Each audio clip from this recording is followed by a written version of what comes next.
done here, and as you could see from previous clips, I woke up pretty early today because I'm playing a show in Cologne and I have to catch a train for that.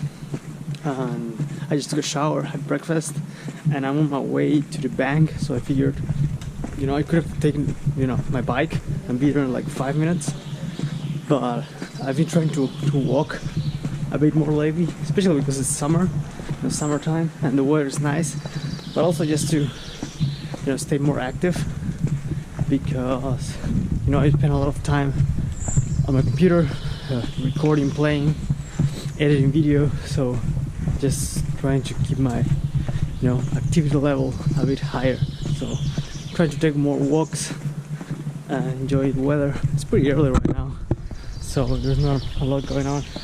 I can have, you know, a clear mind, just breathe some fresh air, and it's like 6:30 at the moment. My train leaves at 8:30, so I still got plenty of time, but there and back on foot it's approximately 1 hour if I would, you know, take my time, just enjoy the walk.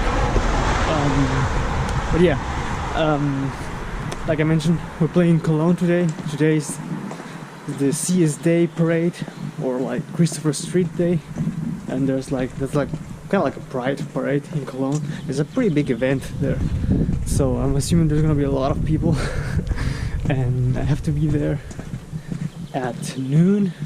The sound check is at noon, and we're playing at like 6:20 p.m. So it's gonna be a big gap between sound check and stage time, but that gives us some time to, you know, check out the parade, all the other shows, and it's like a 3-hour train ride from here. I'm gonna try to sleep a little bit on the train because I didn't catch that much sleep today. But I'm really looking forward to that. I'm gonna show you what I'm taking gear-wise with me, but I'm going pretty light today. I don't require, for the set we're playing right now, I don't require a lot of stuff, so I'm just gonna take my bass and my Mesa amp and using that as a, you know, kind of like a preamp to front of house. Not taking my pedal board because I don't really need like an overdrive or an octaver, nothing like that.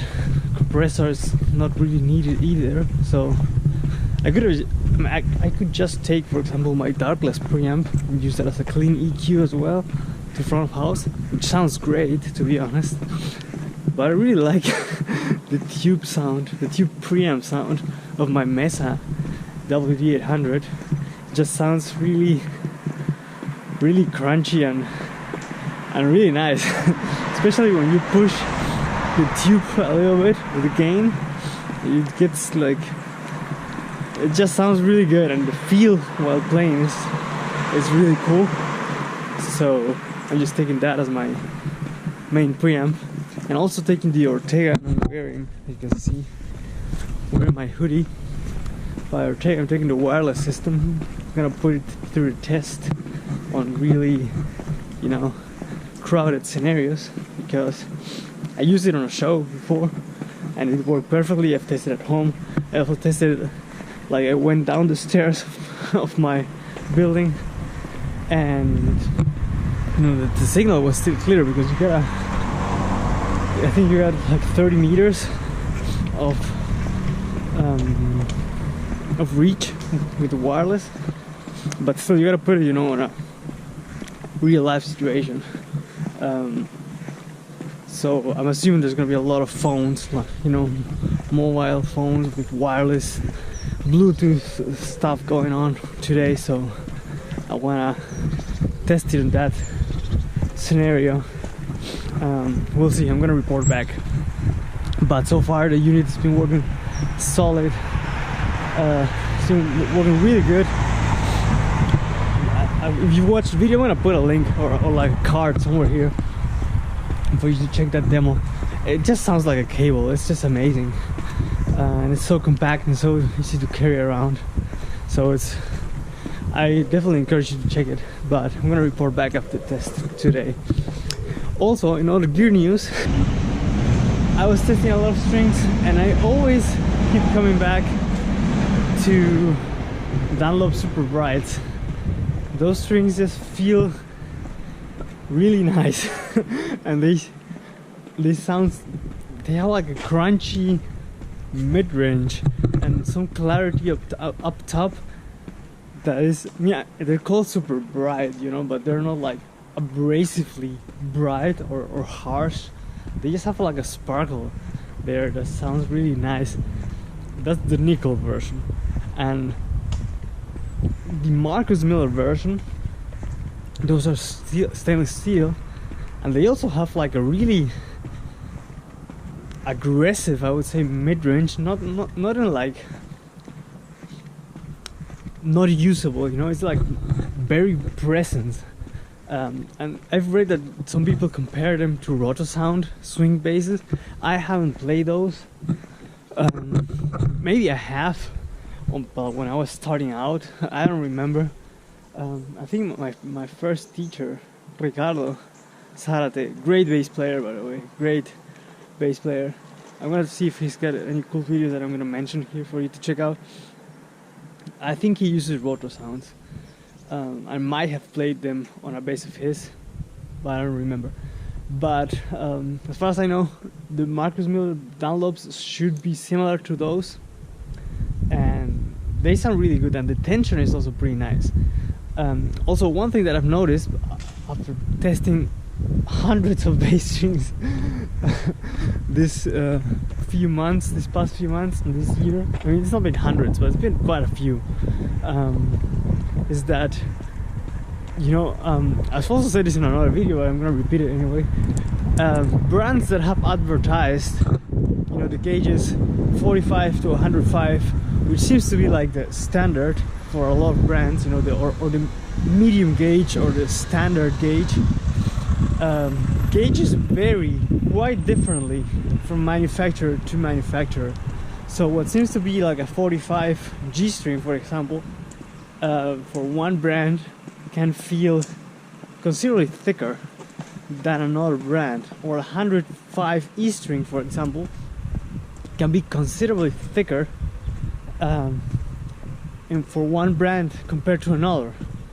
And also the tension or flexibility of a string varies greatly. So what might be like, you know, normal to you in one brand can feel huge, or also way thinner for another brand. And that's one thing that I've noticed with the Dunlop strings, is that, you know, you get the 45 to 105, and I think this is kind of like an advertisement or marketing move, because you know, players gravitate toward the standard gauge, and those Dunlop strings feel a bit thinner, not as thick, and I have small hands, so they, you know, they still sound full and defined, but you get the benefit that they're more flexible and also not as thick as some of the strings. As far as longevity goes, like I said, I kill strings pretty fast, so I also tried coated strings. There's one brand that I'm gonna mention, my Lakland P, the red one. That's been pretty much my recording base for a lot of the demos that I've been doing, because it just tracks really well, and because it's a P bass, it also translates very well actually for, you know, for the internet, for videos, for normal recording. But it also sounds really good through laptop speakers and also phone speakers, so that's why I've been using that one as well. It just works very nicely. So I've got elixir string on that one. I've got nickel elixir strings, because of all the recording that I've been doing. So I don't wanna, you know, if I had an other set of strings, they would probably be dead, and I would have to buy a bunch of strings on top of the strings, you know, that I already buy for a Dingwall. So that ends up being expensive. So I just put elixir strings on that one. They've been working pretty good. And speaking of that bass, I just bought a set, or, well, yeah, I just bought a EMG Geezer Butler, you know, GSR pickup for that bass, because I've got like sear strings on that one, and they have like a rather muted top end, I would say. They're not as bright, and because of the coating, I mean, they do have like some brightness to them, but not as bright as, you know, the Dunlops that I like, for example. So I decided to change the pickup on that bass, and I've looked at a bunch of clips of different brands, different kinds of pickups, and I really like the way those Geezer Butler signature pickups sound, because they have like a, also kind of like an aggressive character to them. It's like an open top end, but also like with a, I would say, grindy mid-range. So and I really like that. You know, it reminds me of, you know, the music that I listened to when I was growing up. You know, a lot of Iron Maiden, a lot of Black Sabbath, and they have not the typical EMG sound, which is, you know, like that scooped hi-fi tone. It's more like more vintage. And the stock pickup that I got in the Lakland, I'm gonna try to put on my Harley Benton PJ. I'm just gonna use a P pickup because that's what I use mostly. But I'm gonna put that on the Harley Benton, which is, you know, the stock pickup, which is a really cheap pickup. But I'm gonna install it there. So I'm gonna be upgrading two basses at the same time for the price of one. So that's gonna be cool. And I'm also gonna use the pots on the Lakland. So I'm gonna keep good pots on both basses, because the EMGs come with their own pots. Go to the bank, I'm gonna pick up some cash. See you guys later.